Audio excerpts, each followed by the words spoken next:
Hello student, मैं M S are और आप सभी को फिर से एक बार नए वीडियो के साथ M S R study centre में हार्दिक स्वागत है। इस वीडियो में हम लोग को सेक्शन सी जो JCERT द्वारा जारी किया गया मॉडल सेट विज्ञान सब्जेक्ट का सेट 1 जो हम लोगों का कंटिन्यू चल रहा है उसका सेक्शन सी का आज हम लोग 16, 17, 18 और 19 जो लास्ट है सेक्शन सी का 4 क्वेश्चन हम लोग सॉल्व करेंगे और अच्छे से समझेंगे कि किस प्रकार आंसर हम लोग लिख सकते हैं फाइनल एग्जाम में। तो चलिए स्टार्ट करते हैं। क्वेश्चन नंबर 16 में ये पूछा गया है कि एक तरंग की आवृत्ति और आवर्तकाल को परिभाषित करें। आपको एक तरंग जो है उसका आवृत्ति और आवर्तकाल को परिभाषित करना है, यानी उसका परिभाषा लिखना है। फिर और क्या पूछा गया है कि तरंग की तरंग दैर्घ्य, आवृत्ति और वेग के बीच संबंध स्थापित करें। अब तरंग दैर्घ्य जो है, आवृत्ति है और वेग जो है, इसके बीच आपको संबंध स्थापित करना है। तो चलिए फटाफट हम लोग इसका आंसर को समझते हैं और लिखने का प्रयास करते हैं कि किस प्रकार आंसर होगा। देखिए आंसर हम लोग इस प्रकार लिखेंगे। पहले आवृत्ति लिखेंगे, उसका परिभाषा उसका अंडरलाइन करेंगे, हाईलाइट कर देंगे। किसी माध्यम में कंपन करता हुआ कोई कण, कोई माध्यम है, ठोस भी हो सकता है, द्रव भी हो सकता है, गैस भी हो सकता है, जिसके द्वारा ध्वनि का तरंग जो है एक स्थान से दूसरे स्थान में जाता है। तो किसी माध्यम से कंपन करता हुआ कोई कण जो है 1 सेकेंड में, याद रखिएगा 1 सेकेंड में जितना कंपन करता है उसे आवृत्ति कहते हैं। याद हो गया। सीधे भाषा में याद रखिए, एक ढोल पीटने से 1 सेकंड में जितने बार कंपन करेगा वही उसका आवृत्ति है, बस। अब आवृत्ति का ऐसा ही मात्रक याद रखिएगा कि हर्ट्ज होता है। क्या होता है? हर्ट्ज। इसे Hz द्वारा दर्शाया जाता है।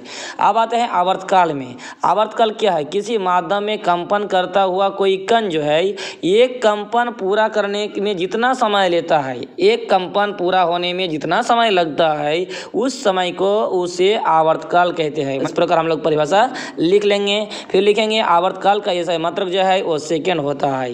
तो आवृत्ति और आवर्तकाल का क्या हो गया हम लोगों का? आवृत्ति और आवर्तकाल का परिभाषा हम लोग लिख लिए। अब क्या पूछा गया था कि तरंग की तरंग दैर्घ्य, आवृत्ति और वेग के बीच संबंध। तो अब हम लोग जानते क्या है? देखिए हम लोग जानते हैं कि तरंग वेग जो है, यानी वेग जो है उसका फॉर्मूला होता है तरंग दैर्घ्य बट्टे आवर्तकाल, यही ना होता है। इसे हम लोग इस प्रकार लिख सकते हैं कि वेग को v से, तरंग दैर्घ्य को लैम्डा से और आवर्तकाल को t से हम लोग दर्शा देंगे। यानी v बराबर हो गया क्या? लैम्डा बट्टे t। अब हम लोग बराबर 1/t इंटू लैम्डा लिख सकते हैं। ये सेम मान है, ये जो है ये इसका बराबर ही है एक्चुअली। तो मतलब सिर्फ हम लोग लैम्डा को हटाने के लिए ऊपर ले लिए अंश में ऑन, ठीक है। इसके बाद ये भी हम लोग जानते हैं चूंकि आवृत्ति बराबर 1/आवर्तकाल होता है तो ये रख दिए। अब आवृत्ति को n द्वारा दर्शाया जाता है और 1/आवर्तकाल को t से। अब हम इस जो 1/t मिला, ये 1/t के जगह हम लोग ये जो n है n को हम लोग रख देंगे। अब समीकरण 1 से हम इसको लाते हैं तो हम लोग लिख सकते हैं कि v बराबर 1/t के जगह हम लोग रख दिए n लैम्डा। तो इस प्रकार हम लोग तरंग दैर्घ्य, वेग और आवृत्ति के बीच संबंध स्थापित कर दिए। तो इस प्रकार हम लोग लिख लेंगे। क्वेश्चन नंबर 17 में आ जाते हैं कि समस्थानिक से आप क्या समझते हैं, उदाहरण के साथ व्याख्या करें। और पूछा गया है बी नंबर में समस्थानिक के 3 उपयोग लिखे। इसके पहले एक वीडियो में हम लोग समस्थानिक के बारे में बहुत अच्छे से चर्चा कर चुके हैं। चलिए इसका हम आंसर देख लेते हैं। देखिए समस्थानिक पहले लिख लेंगे, समस्थानिक का परिभाषा दे देंगे। क्या है? वह तत्व जिनकी परमाणु संख्या समान लेकिन परमाणु द्रव्यमान भिन्न भिन्न होता है उसे समस्थानिक कहते हैं। हम लोग जानते हैं कि कोई कोई ऐसा परमाणु है जिसका परमाणु संख्या तो सेम रहता है लेकिन परमाणु द्रव्यमान भिन्न भिन्न हो जाता है, उसे समस्थानिक कहते हैं। और इसका अगर विपरीत अगर मानते हैं कि परमाणु द्रव्यमान समान लेकिन परमाणु संख्या भिन्न भिन्न होता है तो समभारिक कहते हैं। यह याद रखिएगा। अब हम लोग उदाहरण के थ्रू हम समझते हैं कि यहाँ देखिए कार्बन जो है इसका परमाणु संख्या 6 है और परमाणु द्रव्यमान 12 है, नॉर्मली हम लोग जानते हैं। लेकिन यहाँ देखिए कार्बन की संख्या 6 तो है लेकिन इसमें परमाणु द्रव्यमान कितना है? 14 है। तो यहाँ देखिए परमाणु संख्या समान है यानी समस्थानिक है, परमाणु द्रव्यमान भिन्न भिन्न है, ठीक है। तो इस प्रकार हम लोग इसके उदाहरण के थ्रू समझा देंगे। इसके बाद फिर पूछा गया है समस्थानिक के 3 उपयोग। तो समस्थानिक के 3 उपयोग इस प्रकार लिखेंगे। 1, यूरेनियम समस्थानिक का उपयोग परमाणु भट्टी में ईंधन के रूप में किया जाता है। किसका? यूरेनियम समस्थानिक का।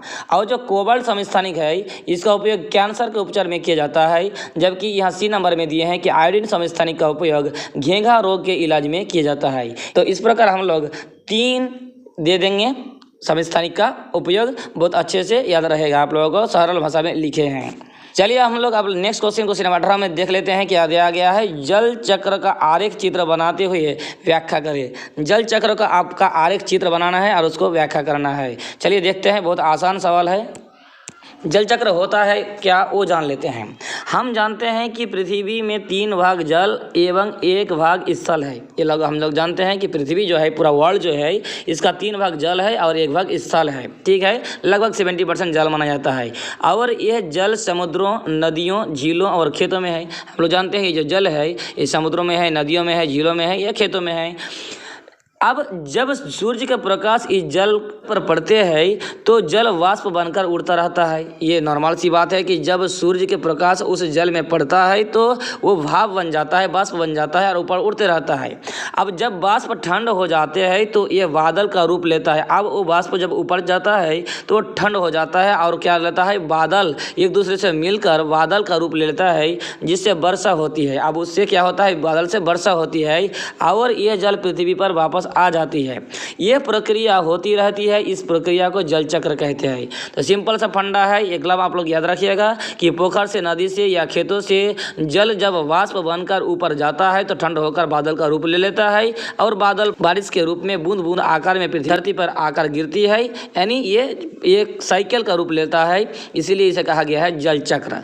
अब जल चक्र का क्या, आप लोग को आरेख खींचना है। इस प्रकार आप लोग सिंपल सा आरेख खींच सकते हैं, इससे भी बेहतर आप कर सकते हैं। हम सिंपल से आपको थोड़ा सा समझाने के लिए दिए हैं। ये चित्र है जल चक्र का। यहाँ हम लोग समुद्र दे देंगे, पोखर दे देंगे, नदी दे देंगे। सूरज का प्रकाश आ रहा है और ये फिर ये भाप बनकर जाता है, बादल का रूप ले लेता है और बादल का रूप लेकर फिर ये क्या होता है, बारिश के रूप में फिर पृथ्वी पर वापस लौट आती है। तो ये जो है ये थोड़ा सा आरेख आप लोग खींच दीजिएगा, इससे बेहतर आप कर सकते हैं। मुझे पता है आप जितना अच्छा कर सकते हैं वो आप कर सकते हैं। तो चलिए इस प्रकार हम लोग इसका आंसर लिख लेंगे। अब लास्ट क्वेश्चन नंबर 19 में आते हैं कि संक्रामक तथा असंक्रामक रोगों का उदाहरण साथ स्पष्ट करें। आपको संक्रामक और असंक्रामक दोनों प्रकार के रोग उदाहरण के साथ स्पष्ट करना है। तो चलिए देख लेते हैं इसका आंसर। देखिए आसान भाषा में ऐसा लिखे हैं कि संक्रामक रोग लिख लीजिएगा, अंडरलाइन कर दीजिएगा। ऐसे रोग जिसका कारक सूक्ष्मजीव होते हैं उसे संक्रामक रोग कहते हैं। एकदम साधारण भाषा में लिखे हैं। उदाहरण दे दिया मलेरिया, कोरोना, फ्लू इत्यादि। ये सब क्या है, संक्रामक रोग है जो सूक्ष्मजीव के कारण फैलता है। यानी बैक्टीरिया, वायरस जो है, प्रोटोजोआ, ये सब कारण फैलता है, जिसे हम खाली आंखों से नहीं देख सकते हैं, उसे सूक्ष्मजीव कहते हैं, हम लोग जानते हैं। तो उसके कारण अगर फैलता है तो यह हुआ संक्रामक रोग। असंक्रामक रोग उसका उल्टा कर दीजिए, ऐसा रोग जिसका कारक सूक्ष्मजीव नहीं होते हैं, मतलब सूक्ष्मजीव के द्वारा नहीं फैलता है, उसे असंक्रामक रोग कहते हैं। जैसे खून की कमी, मधुमेह, गठिया इत्यादि। ये सब क्या है, ये सब किसी सूक्ष्मजीव के कारण नहीं होता है। तो ये संक्रामक और असंक्रामक रोग का आप उदाहरण सहित व्याख्या कर सकते हैं अच्छे से। तो इस प्रकार इस वीडियो में हम लोग सेक्शन सी को व्याख्या किए, जो मॉडल सेट जारी किया गया था JCET मॉडल का। अगले वीडियो में हम लोग मॉडल सेट 2 को स्टार्ट करेंगे, बेहतर ढंग से समझेंगे, फिर उसका सॉल्व करेंगे। ज़्यादा से ज़्यादा शेयर कीजिए वीडियो को ताकि सभी का फायदा हो। वीडियो अच्छा लगा है तो लाइक करके जाइएगा, कमेंट बॉक्स में आपका बहुमूल्य राय दे। साथ ही इस प्रकार लगातार वीडियो पाने के लिए चैनल के साथ जरूर जुड़ जाइए। इसके लिए आपको सब्सक्राइब बटन के साथ साथ बेल आइकन भी प्रेस कर लेना है ताकि जल्द से जल्द इस प्रकार का वीडियो आपके पास उपलब्ध हो। मिलते हैं अगले वीडियो में, तब तक के लिए धन्यवाद।